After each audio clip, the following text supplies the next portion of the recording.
The example of those who spend their wealth in the cause of Allah is like that grain of corn that sprouts into 7 years, each bearing 100 grains, and Allah multiplies the rewards even more to whoever He wills.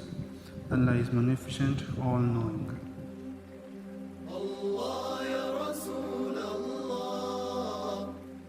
Assalamu Alaikum, welcome back. In today's video, we'll be exploring an essential aspect of Islamic practice, the acts of charity.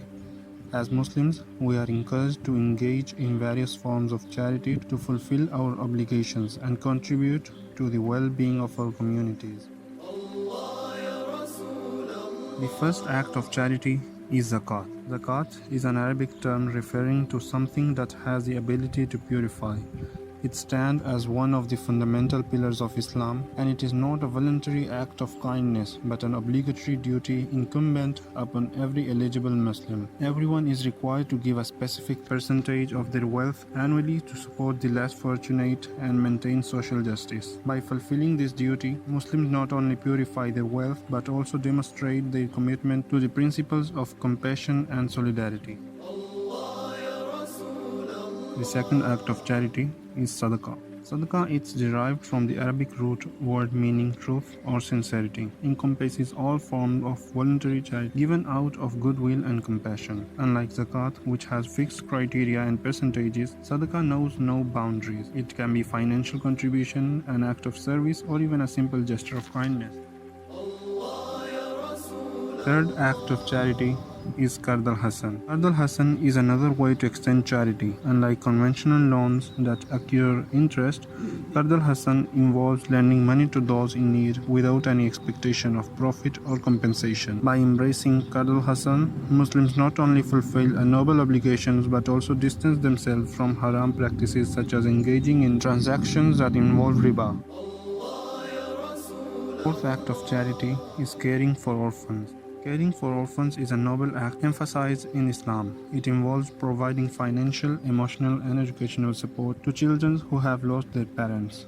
The Prophet Muhammad, peace be upon him, himself was an orphan, underscoring the significance of this form of charity. Through this act of charity, believers strive to create a nurturing environment where orphan children can thrive and fulfill their potential. The fifth act of charity is feeding the hungry. Feeding the hungry, particularly during Ramadan, when Muslims fast from dawn till dusk, holds profound significance in Islam. It is not just about addressing immediate hunger, but also about fostering a sense of community and solidarity. Sharing a meal with those in need not only satisfies their physical hunger, but also nourishes their soul with feelings of belonging and care.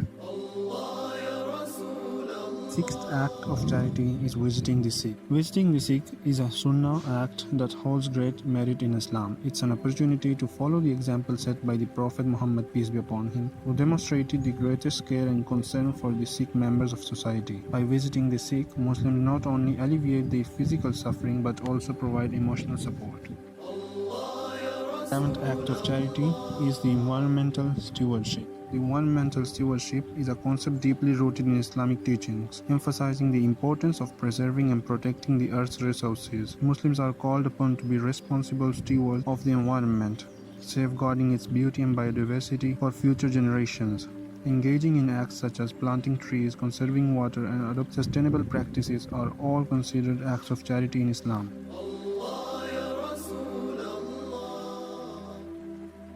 So there you have 7 acts of charity every Muslim should practice. Charity is a fundamental aspect of Islam, and by incorporating these acts into our lives, we contribute to the betterment of the society and fulfill our duty to Allah. If you found this video informative, don't forget to like, share and subscribe. Until next time, Assalamu Alaikum.